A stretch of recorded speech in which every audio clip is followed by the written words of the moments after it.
What's in a Name? By Dr. Phil Gosselin.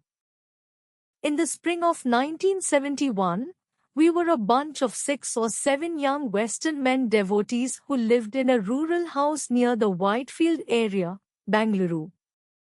Though it was close to Swami's Brindavan ashram, it was still far enough that we rode bikes to darshan twice daily. Swami had permitted 5 or 6 Western ladies to live behind the classrooms closest to his residence. Every morning, I would enjoy riding the bicycle through the green countryside to pick up milk for the ladies at a nearby dairy. With big milk cans hanging off on either side of the bicycle, I was literally like the milkman of Brindavan. One morning, I arrived on the driveway near Swami's house. I was about to park the bike and deliver the milk when I saw Swami leaving his house to give darshan. No one expected him to come that early, and very few people were around. It looked like I would have my near private darshan because I was in his direct path. I had no clue what the protocol for this situation might be. So, I just froze in place, holding my bike with the milk cans hanging on my bicycle, probably looking ridiculously out of place. "What is your name?" Swami looked at me from a distance as he walked slowly toward me. This gave me plenty of time to have a gamut of rambling thoughts, like, this must be my big, blessed moment. Will he say or do something deeply profound?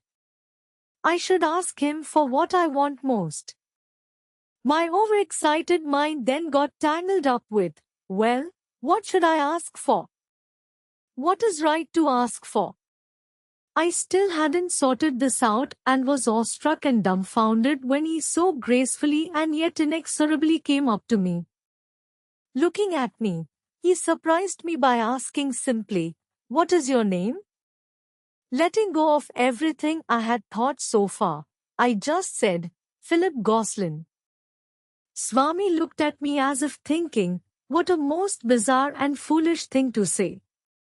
I couldn't get out any words or even organize any thoughts to respond as my mind stopped functioning completely, and he glided on. I was enthralled at being so close in such a casual and intimate exchange with the Lord. At the same time, I was mystified as the Master, by the most prosaic of all questions, had thrown a cone, a story, dialogue, question, or statement that is used in Zen practice to provoke the great doubt, to test and aid a student's progress on the nature of desire, reality, and self. Understanding the cone, Swami always emphasizes the importance of the divine name, but for most people, our names are more important as they are part of the identity we create for ourselves. That is probably what Swami refers to as being is lost in becoming. Our original godly nature is obscured by the identity we create over time. Swami also says, "You are not one but three, the one you think you are, body, the one that others think you are, mind, and the one that you really are, Atma." Evidently, one of Sai's tasks is to undercut false identities of who we think we are and allow our reality to shine forth. That process was once jokingly described as going from seeing ourselves as VIPs, very important persons, to becoming VVOPs, very, very ordinary persons. Names he gave to hasten our growth. Swami didn't usually refer to devotees in our groups by their given names.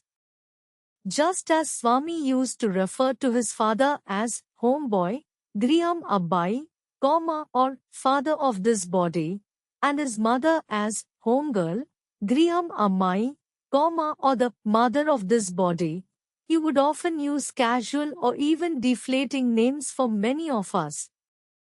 He did it perhaps to ensure that we would avoid our usual, overly elevated and self-concerned view of ourselves.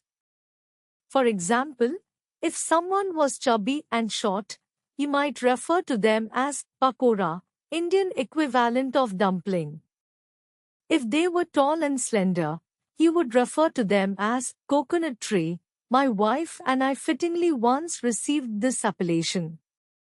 Others we know were termed dirty beard, for those with long beards, or lion, or big head, for example.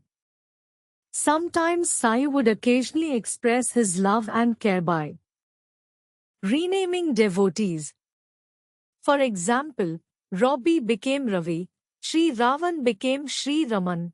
I don't want to call anyone Ravana, a demonic king, he said, and Wendell became Sai Wendell.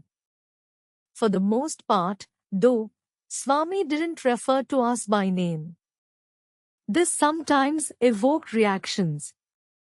I was once in an interview with a distinguished educator from California who wanted to start a Satya Sai University in California.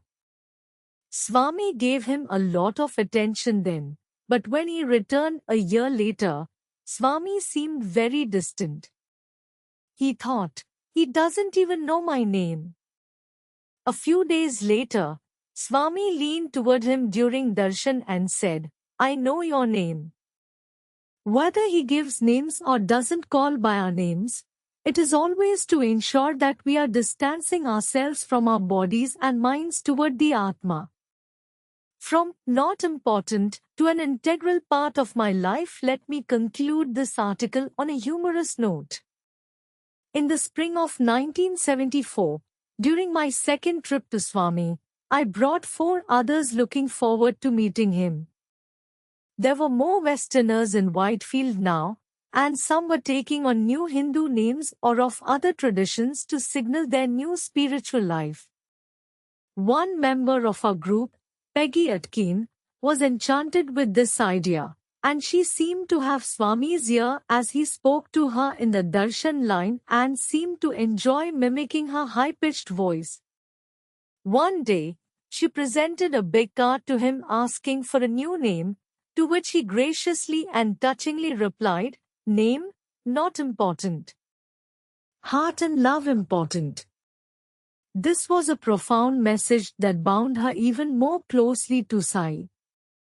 I couldn't resist teasing her that Swami had given her a new name, not important.